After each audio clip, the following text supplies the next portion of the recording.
The world was screwed. 20 years ago, the Earth got slammed by an asteroid. Usha was on the wrong side of the planet and got hit. Hard. Refugees swarmed the Erusian Republic, the biggest country on the continent, plunging it into chaos. They were desperate and started a war, one they had no hope of winning. That's the war my dad fought and died in. The biggest nations from 2 continents went head-to-head, and the so-called righteous Oseans struck the deal that ended it. They fancied themselves the only nation that could bring peace and stability to the world. They even tried saving the Usians, still suffering from the disaster. That's how a space elevator, stretching way up into the sky, ended up being built in Usha, paid for by the Oseans. President Harling said he did it out of compassion for his fellow humans. But to the folks in Erusia, it looked like Osea was moving in to take over. Erusia went from being a republic back to being a kingdom. When they started this new war, they managed to get the drop on everyone. As of 1 p.m. today, The second the declaration hit the news, Erusian forces took control of the space elevator without spilling a single drop of blood. President Harling was touring the elevator when it happened and disappeared. Then, while that was going on, the Erusian ships that were docked all around Osea released a swarm of drone fighters they had hidden on board in containers. No one thought they were capable of doing what they did that day. With pinpoint accuracy, they managed to take out everything that was military, and not a single civilian was hurt in the process. Osea pissed lots of people off with their huge military presence around the world. Erusia didn't have the same reach, but they could hit their targets faster and cleaner. And when all this was going down, I just so happened to be in my flying drag racer.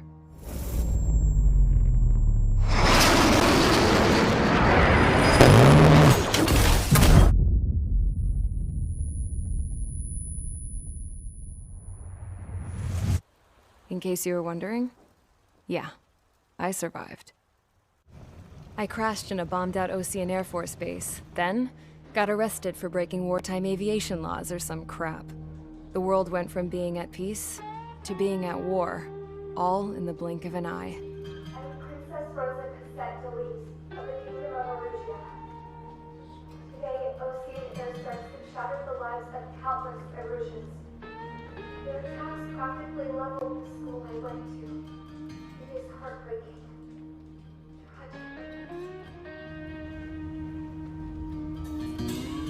I was tried, found guilty, and stuffed into a cargo ship. For company, I had some court-martialed soldiers. And remember those mothballed planes I told you about before? They were loaded on the ship too. We headed off down south for several days, and then swung east. That's how I got here. I was thousands of kilometers from Erusia, on the opposite side of the Usian continent. For a port, it was dull as hell. It had 3 rusty patrol boats, and the base? The fences were topped with razor wire, the tower had a searchlight and machine guns, and a truck with a gun turret was parked in front of the gate. Its gun was aimed at the yard. This was a prison. This place looked like a full-on base, but half the tanker trucks were just big balloons, and the runways weren't even paved, just painted on the dirt. The whole place was just one big fat lie. The only reason I was here is because they knew I'd restored a supersonic plane. They wanted me to make something out of the mothballed planes they brought, that they could park on the fake runway. Can you believe that shit? So, I tried to escape. They found out, and set the dogs on me.